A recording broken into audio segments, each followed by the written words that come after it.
لو بتفكر تشتري ايربودز جديدة ووقفت قدام الموديل ده، استنى شوية، لان بعد الفيديو ده ممكن تراجع قرارك. MMA 7 AMA تستحق ولا ما تستحقش؟ خلينا نشوف مع بعض. بس الاول انزل اشترك في القناه وحط لايك للفيديو ويلا بينا. اول حاجة تعالوا للانبوكسنج. السماعة بتيجي ب4 شهور ضمان من الشركة دي، تمام. دي مواصفات الموديل: ايربودز ماك سيف تشارجنج كيس. تعالوا نفتحها. طبعا انا استخدمتها قبل ما اعمل ريفيو عنها. تمام، فتحنا العلبة، نجيبها على جنب. بتيجي بوصلة، الجزء الاول منها لايتنج اللي هو بتاع الايفون، والتاني اللي هو التايب سي. خلينا نحط الوصلة على جنب، نطلع السماعة. تمام، قبل ما نفتحها تعالوا نشوف ايه اللي موجود تاني جوه.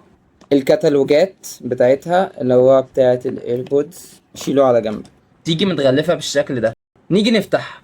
طبعا لما نيجي نفتح ينور طبعا الزرار بتاع الشحن. نطلع او السماعة.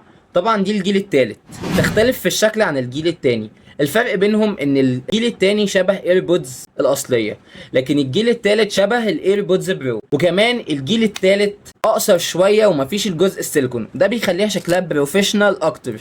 بالنسبة للصوت بتاع السماعتين، الجيل التاني والجيل التالت الاتنين كويسين، بس هنا الفرق بتاع الجيل التالت بتتميز عن الجيل التاني لان هي بتدعم الادابتيف اي كيو، وكمان بتدعم السبيشال اوديو، واللي بيديك صوت مكاني، بيديك جو حافل بالمغامره، اكنك بتعيش المشهد حرفيا. بالنسبه للاداء، الشحنه الواحده بتديك 6 ساعات متواصل، والعلبه نفسها بتديك 30 ساعه، يعني تنفع معاك لو انت مسافر او بتشتغل. الصوت كويس ونضيف جدا، ولكن مش بقوة البرو. مفيش نويز كانسليشن للأسف، وده عيب من العيوب، ولكن بيعوضوا ميزة الادابتيف اي كيو. فيها ميزة الاتصال التلقائي، وده بفضل شريحة ال H1. نيجي بقى لميزة مقاومة العرق والمية. الجيل التاني ما كانش فيها اي مقاومة، اما الجيل التالت بيقاوم المية والعرق بمعيار IPX4. مش بس للسماعات، للعلبة كمان، يعني مناسبة لو انت بتتمشى تحت المطر او بتروح الجيم. ونيجي الميزة كمان ان السماعات هنا فيها تاتش، لو عايز تشغل او توقف بتعمل 1 تاب، او لو انت عايز تعمل سكيب بتدوس دبل تاب. فيها ميزة الماك سيف تشارجنج، يعني بتشحن على الشواحن المغناطيسية بتاعت ابل. نيجي بقى للعيوب. العيب الوحيد من وجهة نظري ان الودن اوقات بتوجع لان هي ما فيهاش جزء السيليكون، ولكن السماعة مش لكل الناس، اختار واشتري.